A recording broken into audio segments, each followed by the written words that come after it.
Good morning. Thank you for joining us live here on India Today's social media handles. I'm Akshita Nandagopal, back this morning to get you a quick roundup in 10 minutes of all the top stories that we're tracking.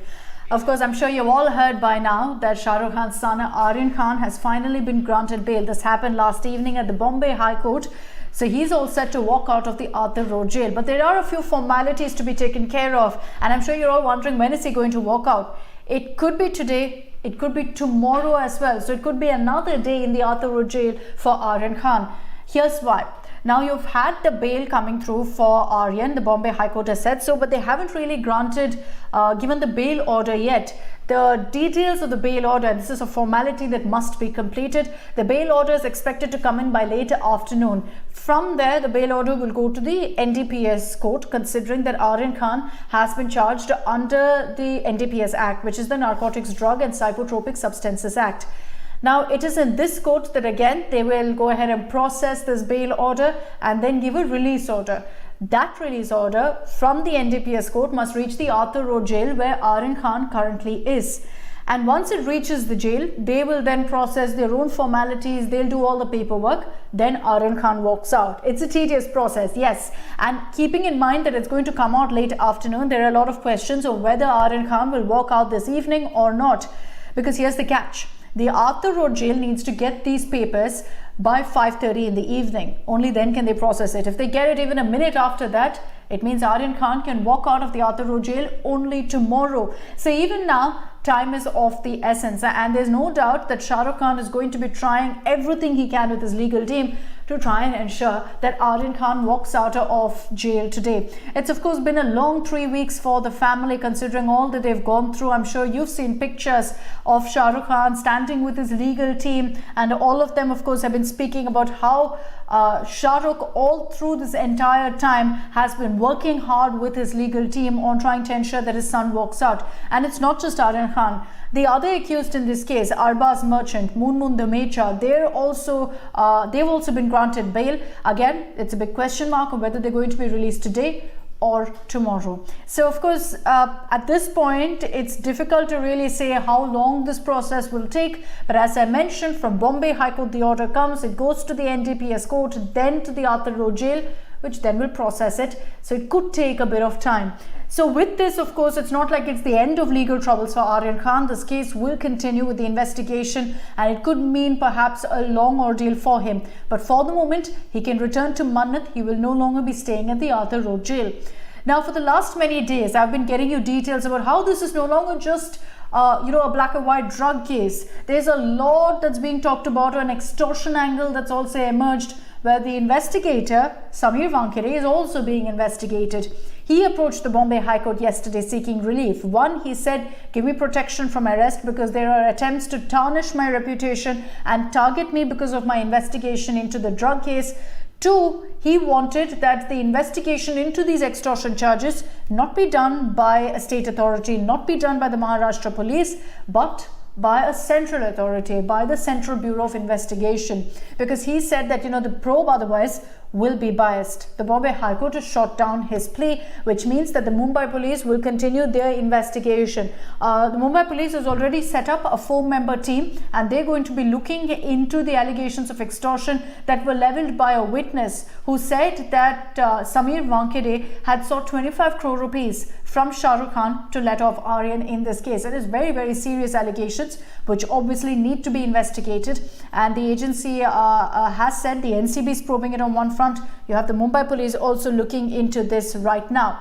So that's all that you need to know about the Aryan Khan case, and particularly about the extortion case as well. I just want to get you a quick roundup of all the other stories that we're tracking this morning. One is something that everyone's talking about on social media, about Facebook. The parent company of Facebook is now called Meta. It's been rebranded by CEO Mark Zuckerberg. Now, I'm sure the first basic question that comes to all of our minds is Facebook's name going to be changed? No.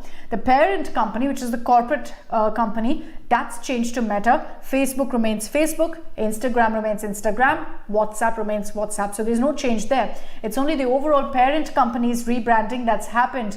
Now, why Meta? It's essentially because there's a huge thrust right now. Silicon Valley is abuzz with a lot of talk about the metaverse, about virtual reality. And it's clear that Mark Zuckerberg also wants to not just get into the space, but be a leader in the space. Facebook for the longest time has been working on metaverse, which they believe is the next step after the internet. So that clearly is the direction they're headed in, and that's why they've named the company Meta. Of course, a lot of reactions that have come in on this, many saying that, look, this is a diversionary tactic, considering all the questions that Facebook is facing right now over how it can be really a toxic platform, how it allows fake news to be spread, how it doesn't have enough mechanism to address all of that. It's a huge controversy in the United States. Here in India also, time and again, it's come up when some issues have been raised on how social media platforms can be misused for anti-national activities as well. So at such a time, at such a turbulent time, they've come out with this rebranding. In fact, at their California office, they've now put out a new logo as well, essentially the infinity sign, to say that this is Meta. And that's the announcement that's been made by Mark Zuckerberg, where he says that we're committed to the metaverse as well now. There's a lot of reactions that are coming in on social media about this announcement from Mark Zuckerberg, and we'll be getting you the latest on that. You can get the details of exactly what metaverse is. It's pretty complicated, but very, very interesting. I assure you to read up on it.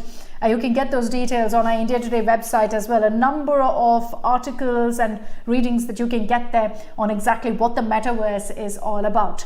Now, another story that we'll be tracking this morning is on Prime Minister Narendra Modi. He's over the weekend going to be in Rome.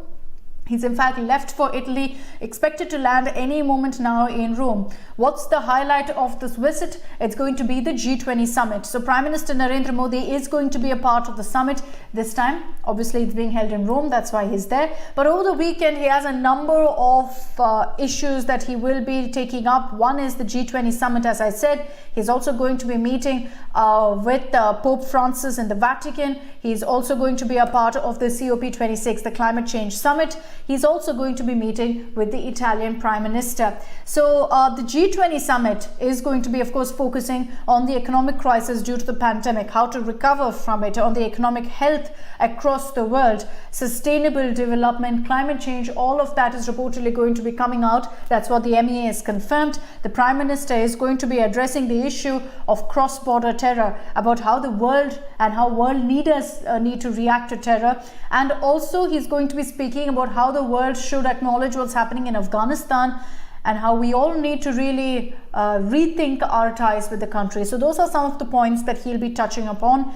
So after Rome, he's going to be heading to Glasgow. As I mentioned, he's going to be a part of the climate change summit there, the COP26. India's, of course, always said that we're committed to climate change. So a lot of headlines that you can really expect from that visit of the Prime Minister to Italy. Before I wrap up this broadcast, I just want to also get you details about superstar Rajinikanth, who was hospitalized last evening at a hospital in Chennai, a very popular one called Kaveri Hospital. For all those of you who are Rajinikanth fans, you know that he's had a number of recurring health issues in the past. He's had a number of surgeries in the United States also to address that. Right now, his team maintains that this was a routine checkup. He was admitted and hospitalized at about 4:30 p.m. last evening. Look, there is a lot of information that's coming off the record as well, and we don't want to get into that. It's not fair to speculate right now on Rajinikanth's health. What we can do, however, is offer our good wishes right now to the superstar. His team maintains that he's doing completely fine, he's fully stable, and that this is a routine checkup. So all the details that come in as and when, of course, we get a health update from the hospital on Rajinikanth, we'll be putting out here on India Today. That's all we have time for in this broadcast. Thank you very much for tuning in. Have a great day. Have a great weekend. Monday, I'll be joining you again with all the top stories.